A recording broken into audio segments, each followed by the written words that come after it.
Ryan Burnett celebrates his victory over Zhanat Zhakiyanov in Belfast.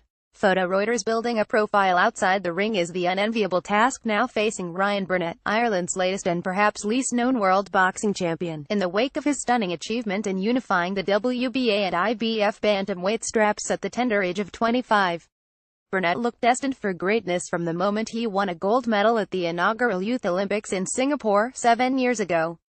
But his career touched so many voids since that he seemed fated not to fulfill his potential. But on Saturday night, the 9 months he spent recovering from a bulging disc in his lower back in 2011, his year-long battle to reverse a decision to deny him a professional license after a blockage was discovered in his brain and a 6-week stint living with his father, Brian, in a car in the UK were obliterated from his memory, as he became the first Irish fighter to unify world titles on Irish soil. After an absorbing, if at times scrappy, contest fought at close quarters in Belfast's SSE Arena, Burnett was crowned the new WBA bantamweight world champion after fashioning a unanimous points victory over defending title holder, Zhanat Zhakiyanov from Kazakhstan.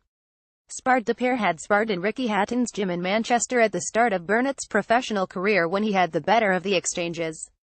And when it really mattered, Burnett again prevailed, though not as convincingly as the scorecard of two of the judges. Chapter 119,109-118,110 suggested.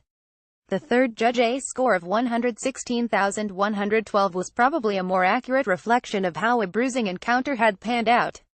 Burnett, indeed, was taken to hospital afterwards complaining of a pain around his ear, but he was released a couple of hours later and was well enough to rejoin the celebrations. He may also have suffered a neck-shoulder ligament injury during the contest, in which he extended his unbeaten record to 18 fights. I had visualized this moment. I had seen it so clearly, with one belt over one shoulder and one belt over the other. I knew that I would do it, Burnett said. It was a very tough fight, but I had a very tough camp to prepare me for it. I had a game plan, but he was so strong that I had to adapt to his game, and thank God I was able to come through and win. I have proved my point and I have shown what I am made of, added the new champion, who won the IBF version of the title when he outpointed defending title holder, Lee Haskins, in June at the same venue. Burnett doesn't have anything approaching the same profile as the city's catalogue of other professional boxers such as Carl Frampton, the Conlon brothers, Michael and Jamie, and Paddy Barnes, though he is particularly proud that he is now portrayed on a mural near his home on the Antrim Road.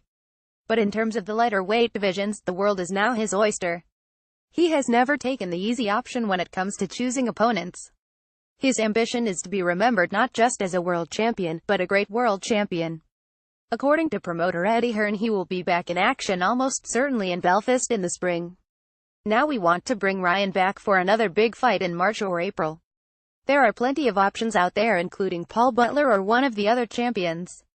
Burnett has the option of defending his WBA and IBF title, seeking another belt in the bantamweight class, or moving up to the super bantamweight division, and, given that Saturday's Idol Action contest was beamed live in the United States on the HBO network, he could conceivably fight in America in 2018.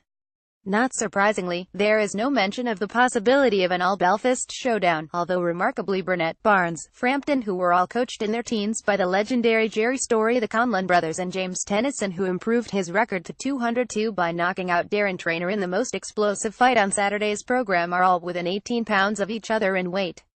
The discrepancies within the judging in professional boxing were again highlighted, with veteran Dublin lightweight Stephen Ormond the victim of an astonishing decision in his contest for the IBF East-West European belt against unbeaten Belfast boxer Paul Hyland Jr. Ormond overcame a third-round knockdown to dominate his opponent, but unbelievably one judge gave Hyland the contest 117,110, while another favored the hometown fighter 114,113, which was sufficient to give him victory on a split decision.